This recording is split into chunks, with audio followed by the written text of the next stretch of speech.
है मोदी जी की और नीतीश की सरकार। हम डेवलपमेंट पर बिहार की जनता से वोट चाहते हैं।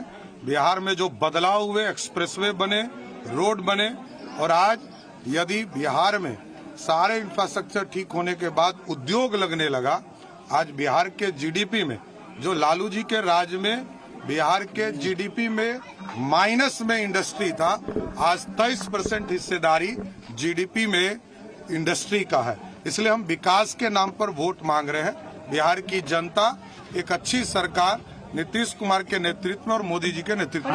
मार्जिन कम रहता है। कोई भी वहां ना हो। शहाबुद्दीन साहब के न रहने की कितनी कमी है इस चुनाव में है? जी, चुनाव अलग है, मेरा अपना पर्सनल मामला है, वो अलग है, और इसमें हम लोग कमी, ये हमारे अपने लोग हैं जो पूरी कर रहे हैं। हॉट सीट के रूप में देख रहे हैं?